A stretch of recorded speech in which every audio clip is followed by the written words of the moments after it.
خوبصورت سی جرنی ہے. تو سر یہ پھر کیسے یوٹیوب میں سر کیسے آنا ہوا؟ یہ اتفاق سے ہوا یا پھر کوئی پلان تھا اس کا؟ ہاں یہ بات میں متعدد بار بتا چکا ہوں کہ میں اصل میں شروع سے ہی ٹیچر تو تھا نا. تو میں یہاں آپ کو جس سے آپ کے علم میں ہی ہے کہ میں یہاں سے ریٹائر ہوا ہوں قائد اعظم میڈیکل جی جی کالج جی سے ایز اے پرنسپل. جی جی اور میں سرجری کا استاد تھا, سرجری پڑھاتا تھا. تو نہ صرف یہ کہ میں سرجری پڑھاتا تھا انڈر گریجویٹ اور پوسٹ گریجویٹس کو, بلکہ میں نے ماسٹرز ان میڈیکل ایجوکیشن بھی کیا تھا. صحیح تو صحیح. وہ لوگ جو سینئر پروفیسر ہوتے ہیں نا, تمام پاکستان کے تمام کالجوں کے سینئر پروفیسر ہاں ہوتے جی ہیں. ہاں جی. جس طرح کوئی بی اے کرے تو اس کو بی ایڈ کرنا پڑتا ہے نا.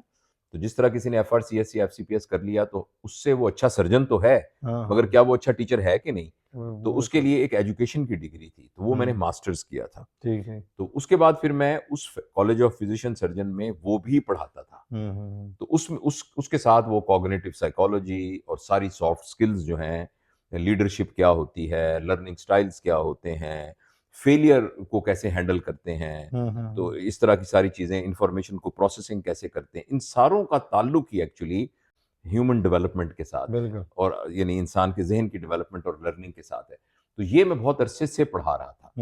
تو بس وہ پڑھاتے پڑھاتے پھر اچانک ایک یوٹیوب آیا. تو ایسے میرا پی اے تھا لڑکا, تو اس نے ایک دفعہ میری ویڈیو ریکارڈ کر کے اس میں ڈال دی.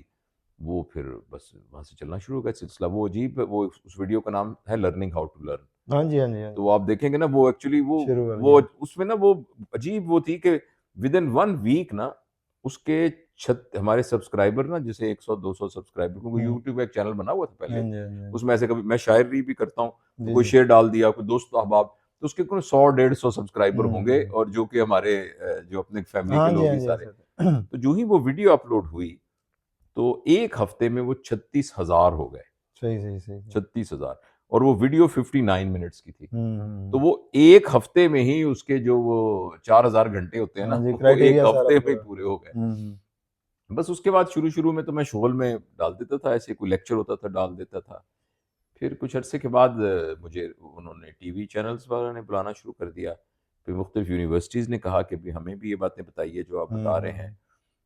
پھر اس کے بعد مجھے احساس ہوا کہ یہ صرف شغل نہیں ہے, صرف یہ فیم نہیں ہے کہ لوگ رستے میں کہیں کہ ڈاکٹر جاوید جا رہے ہیں, ذرا آپ سے ایک سیلفی کھینچ لیں. تو یہ اس سے زیادہ مجھے یہ احساس ہوا کہ یہ بہت بڑی ذمہ داری ہے, کیونکہ آپ کسی کو, جیسے میں ڈاکٹر ہوں, اگر کسی کو غلط ٹیکہ لگا دوں تو میں ذمہ دار ہوں نا اس کا. تو لیکن اگر کسی کے ذہن میں ہم کو ایسی بات ڈال دیں جو اس کے ذہن کے اندر فطور پیدا کرے یا اس کو ڈی ٹریک کر دے, تو یہ تو اس سے بھی بڑا ظلم ہے نا. دیکھو اللہ نے جو نبیوں کا سلسلہ جاری کیا وہ ذہن سازی کے لیے جاری ہاں کیا جی نا. بالکل. اللہ کے نبی جو تشریف لائے تو اسی لیے آئے کہ لوگوں کی ذہن سازی کی جائے اور ان کو دنیا سے آخرت کی طرف راغب کیا جائے. بالکل. ان ادر ورڈ, ان کو باطل سے حق کی طرف لے جایا جائے, صحیح سے غلط, غلط سے صحیح کی طرف لے جایا جائے, ہے نا. تو اس لیے پھر مجھے اس کی ذمہ داری کا احساس ہوا. پھر میں نے اس کام کو باقاعدہ کرنا شروع کیا, اور باقاعدہ میں مختصر میں ہی بولی جا رہا ہوں ویسے سر. آپ بیچ میں نہیں بولنا ہے سر, آپ نہیں بولنا ہے سر, تو میں ہم آپ نے تو کو, سننا ہے, سیکھنا ہے جی آپ سے سر. شکریہ بیٹا, جیتے رہو. تو بس وہ میں پھر میں نے نا اس کو سوچا کہ میں کروں کیا. شروع میں تو یہ ہوتا تھا کہ کسی بھی محفل میں گئے تو انہوں نے رینڈم سوال پوچھنا شروع کر دیے. کسی نے کہا کہ سر اچھا یہ بتائیے, ہر وقت دماغ میں خیالات چلتے رہتے ہیں, کیا کریں. کسی نے کہا اچھا سر یہ بتائیے کہ منفی سوچوں کو مثبت سوچوں میں کیسے تبدیل کریں. تو میں بھی یہ سمجھتا تھا کہ میں ہر بات کا جواب دے سکتا ہوں, لیکن جیسے جیسے آپ کا علم بڑھتا ہے ویسے ویسے آپ کو اپنی جہالت کا اظہار ہوتا ہے, استحضار ہوتا ہے. اور علم ایکچولی اپنی جہالت کی شدت کے پتہ لگنے کا ہی ایک نام ہے. تو میں نے پھر یہ سوچا کہ میں اپنی محنت کو نا تھوڑا مرکوز کروں اور کسی ایسی جگہ پہ ایفیکٹیوٹی کروں, یعنی ایفیکٹو ہو وہ. تو اسی دوران میں میرا رابطہ ہوا محمود احمد صاحب سے, جو کہ کریکٹر ایجوکیشن فاؤنڈیشن کے چیئرمین ہیں. تو وہ ایک بہت بڑا ادارہ ہے, اب تو یہ انٹرنیشنل ادارہ ہے. تو میں والنٹریلی ان کے ساتھ کام کرتا ہوں. وہاں جا کے ہم نے اس بات کا ہمیں احساس ہوا کہ جو پاکستان کا روشن مستقبل ہے نا, پاکستان کے روشن مستقبل کے ساتھ جڑا ہوا ہے امت کا روشن مستقبل. بالکل. یہ بات ابھی کچھ لوگوں کو کہی جائے تو لوگ اس کی مذاق اڑائیں گے کہ ہمیں تو کھانے کو کچھ نہیں ملتا, ہمیں تو کوئی قرضہ دینے کو تیار نہیں ہے, ہمارے تو حالات اس قسم کے ہیں. ہم کہتے ہیں پاکستان کے روشن مستقبل کے ساتھ امت کا روشن مستقبل جڑا ہوا ہے, مگر یہ بات بالکل درست ہے. پاکستان وہ ملک ہے جس کے اندر پوٹینشیل موجود ہے کہ جو لیڈ کر سکتا ہے امت کو. ہم نے اس پوٹینشیل کو یوٹیلائز نہیں کیا، یہ ایک الگ بات ہے. اب پاکستان کا روشن مستقبل کیسے ہو، اس کا دار و مدار میری عمر کے لوگوں پر نہیں کیا جا سکتا، کیونکہ جو میری عمر کے لوگ ہیں اور جو مجھ سے 10 سال چھوٹے ہیں، 15 سال چھوٹے ہیں، یا مجھ سے 10 سال بڑے تھے، یہی وہ 3 نسلیں ہیں جو وہ حق ادا نہیں کر سکیں جس کی بنیاد پر پاکستان کو لیڈ کرنے والا ملک ہونا چاہیے تھا. وہ مقام نہیں. اگر ہم چاہتے ہیں کہ پاکستان کو ہم واپس اس مقام پر لے کے آئیں، تو اس کا مطلب یہ ہے کہ آج سے 15-20 سال بعد جو لوگ اس ملک کو چلا رہے ہوں گے، ملک سے چلانے سے مراد یہ نہیں کہ کون چیف آف آرمی سٹاف ہوگا، کون چیف جسٹس ہوگا، کون وزیر اعظم ہوگا، کون چیف سیکریٹری ہوگا، کون چیف جسٹس ہوگا. ہم یہ نہیں صرف کہہ رہے، ہم کہہ رہے ہیں کون خاکروب ہوگا، کون دودھ والا ہوگا، کون بنیان والا ہوگا، کون کلرک ہوگا، کون استاد ہوگا، کون ڈاکٹر ہوگا، کون بس ڈرائیور ہوگا. وہ سارے لوگ جو آج سے 20 سال پہلے اس ملک کے اندر کچھ نہ کچھ کنٹریبیوٹ کر رہے ہوں گے، اگر ان کے کردار کی تشکیل صحیح طریقے سے ہوئی اور وہ با کردار ہوئے اور ان کو 4-5 باتیں سمجھ میں آ گئیں. نمبر 1، حلال اور حرام میں کیا فرق ہے. نمبر 2، میں نے اللہ کے سامنے جواب دینا ہے اور میں جو کچھ کر رہا ہوں مجھے آخرت میں اس کا جواب دینا پڑے گا.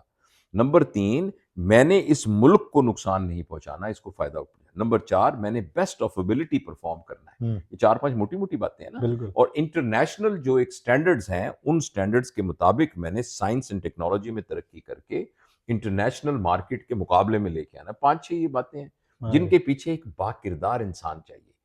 تو ہم نے یہ سوچا، اور کریکٹر ایجوکیشن فاؤنڈیشن میں ہم یہ بات کہہ رہے ہیں کہ وہ بچے جن کی عمر 5 سال سے کم ہے، اور وہ بچے جو ابھی دنیا میں آئے نہیں، یعنی جن کے والدین ہمارے پاس موجود ہیں، پوٹینشیل آپ کی عمر کے بچے، آپ سے کم عمر کے بچے، جن کے ماں باپ بنے گے، ہم ان کو کسی طریقے سے یہ بات سمجھا سکیں، اور جس کا ایک ٹیکنیکل نام ہے پیرنٹنگ، کہ ہم لوگوں والدین کو یہ سکھا سکیں کہ کس قسم کے بچے ہونے چاہیے.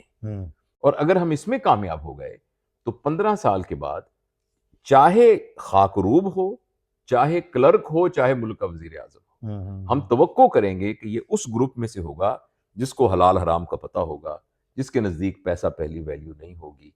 تو اس محنت میں پھر میں نے اپنے اس پورے سکل کو، یا جو ایکسپیرینس تھا، میں نے اس کو پھر اس پر فوکس کیا. تو اس سلسلے میں اب پھر الحمدللہ ملک میں تو شاید ہی کوئی یونیورسٹی ہو جہاں میں نہ گیا ہوں، لیکن ملک سے باہر بھی میں ورکشاپس وغیرہ کے لیے مجھے بلاتے ہیں.